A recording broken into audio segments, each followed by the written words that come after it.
couple bones, even if you just let them eat the cartilage, just the ends? Yeah, if you take them away, that's fine. Yeah, okay. Yep. But most people don't. Most people just leave them out in the garden. Yeah. I tend to, I mean, I know I've been away and my wife's just gone and bought a couple of bags of bones from the butcher. When I find them when I'm mowing the lawn. Yeah, there's another one.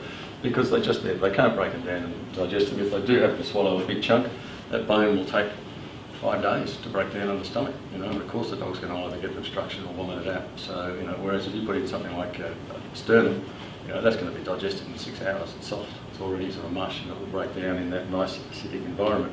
The other thing that's important to remember about feeding bones is what else do you feed the animal? Because the gastric acidity of the stomach in a dog or a cat is dictated to by the meat component of their diet. So if they're eating a dry food that's high in carbohydrate and low in protein, then the gastric acidity will probably be pH 5, which is not particularly strong. When they eat raw meat, the pH is between 1 and 2, which also dissolves bone, basically, raw bone. So depending on that, if you feed dry food and then give your dog a bone a couple of times, they are the ones that are most likely going to be puking the bone out because they can't digest it once they chew it down. So there is a link between that. Yeah, touched on all that already. This was an interesting one. This was an American vet who did some studies, long-term studies, looking at enzyme deficiency. So basically, he worked on the principle that development of disease came with wearing out of the pancreas. And it's quite interesting that some of the research that I know Susan Wynn's done has shown that if you feed digestive enzymes, so basically Engiplex powder or Creon or one of those supplements back to older pets, you can treat a whole range of conditions. You actually stimulate their digestion. And I think basically what it's indicating is that the theory is that the pancreas has a finite amount of enzyme to output. It's not an inexhaustive supply. And if you feed a diet that constantly requires total output from the pancreas to break it down, over time these animals develop a variation of EPI. And so when you supplement them, all of a sudden they start digesting properly. There is some evidence that the enzyme activity helps with degenerative joint disease.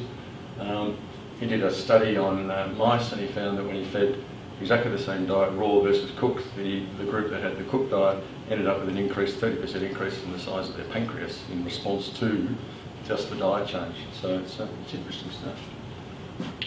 Longevity, basically. I mean, when you're in practice, I just ask people to challenge themselves. Every time you get a ridiculously old animal in, ask them what they feed it. And you'll find out pretty quickly that there's a strong link between the old animals and what they're feeding. And it's usually raw food, not something. We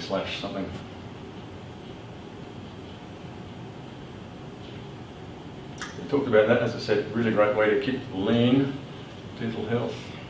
Going over this again. There's an interesting one. There's been some really interesting research showing that you can control aggression in dogs by changing their diet, feeding raw food.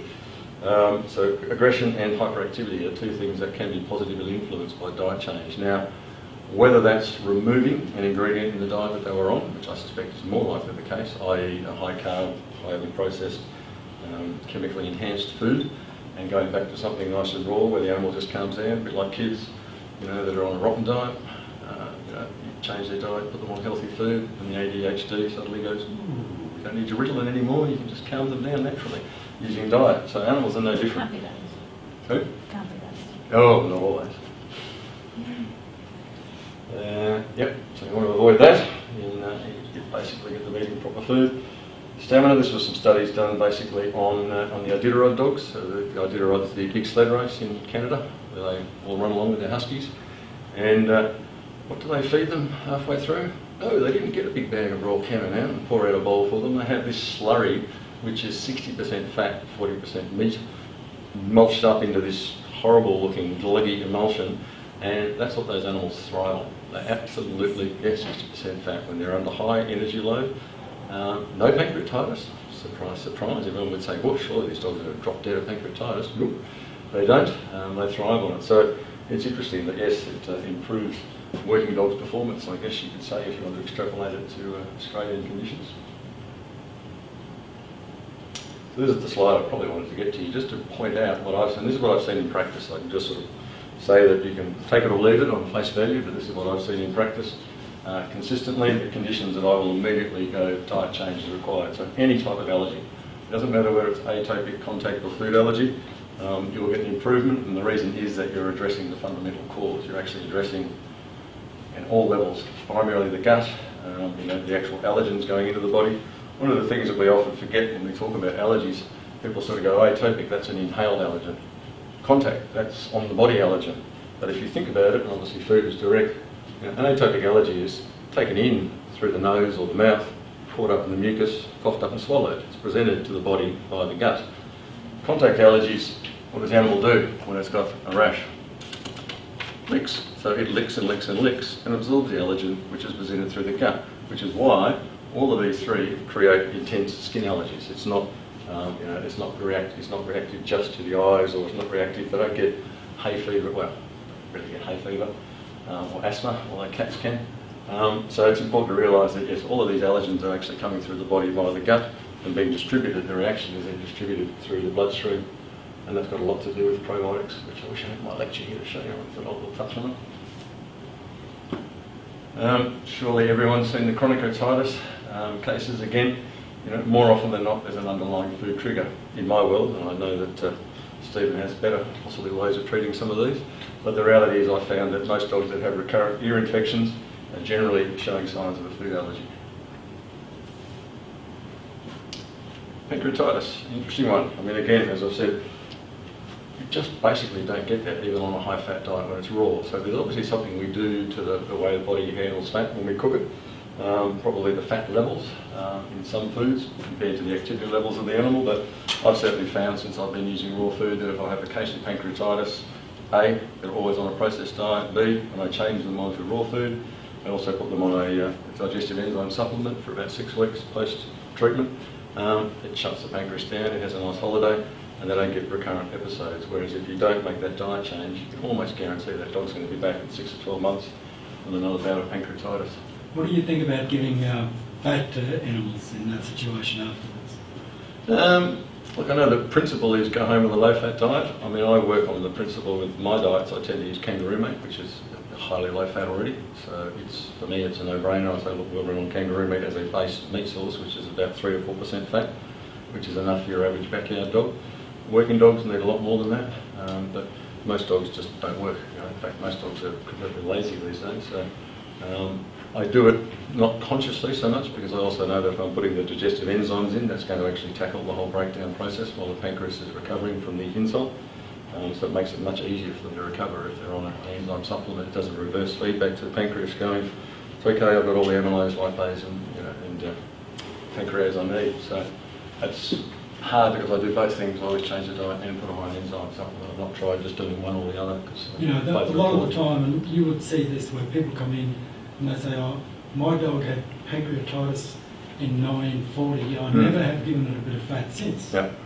Thinking that that's going to fix the pancreas inflammation forever. Correct. Yeah, no, correct. Doesn't. And then when the second time they get pancreatitis, I guarantee there's no history of access to fat. It's not like they went and had a roast chicken or the fish and chips or something that we usually use as an explanation to the owner for why they got pancreatitis. It'll just come out of the blue. Or you'll get the grumbling ones where you test them every 6 months and their amylase and lipase are consistently high. So they've got a chronic low-grade pancreatitis in the background just waiting to blow up into an acute one that gets them in the hospital. Yeah. So, yeah. IBD, I reckon IBD is man-made. And I find IBD one of the most easy and rewarding things to treat because I get such good results. Again, that's where I've changed things around a little bit. IBD is a combination of crap diet. Basically, IBD is, at the end of the day, it's basically intestinal dysbiosis. So it's where the normal probiotic populations have been so whacked on the head by probably everything we've done as vets to try and treat it, which actually compounds the problem. Every time you put them on metronidazole and cortisone, which seems to be a good stock standard practice for IBD, all you do is smash that population of probiotics. Now when you get dysbiosis, which is basically imbalance, you get secondary to that, you get a thing called leaky gut syndrome, where the membrane of the gut, basically the villi and the membrane that normally would repel certain things becomes leaky. So you can actually get protein molecules and fat molecules absorbing straight through the gut wall. And what happens then is instead of going through the lymphatics and being detoxed by the liver, these ingredients go straight to the bloodstream. And that's why you get this circulating effect and you get this big mast cell degranulation in the skin, which relates back to allergies. So IBD to me is like an allergy, it just hasn't gone all through the body yet, or it's the opposite end. You've been treating them for allergies for so long, you've created IBD by accident. So either way, easy to fix. Change the diet. Key ingredients there, aloe at the right dose. Glutamine, basically the two ingredients that will repair the gut wall, and then probiotics. You must repopulate them with probiotics. And I can almost guarantee you that those cases will be fixed in 2 weeks. Do you have a particular probiotic? Yeah, I use one called Integrative. It's actually made by a Queensland guy up here. It's a microbiologist who's spent his life studying poo, and he's come up with a terrific combination. I used to use Protexin, and I used to think, I'm not really getting the results that I think I should be. And at one stage I got a bit frustrated and actually took a trans swab of Protexin and sent it down to the lab to grow. No culture. I was a bit disturbed by that, so I'm not saying casting aspersions on the product. All I'm saying is I think there are better probiotics out there than Protexin. Unfortunately, Protexin is one of the few that's actually registered for animal use. But it probably has its limitations. So I've found Entralive, which is entrapro.com.au.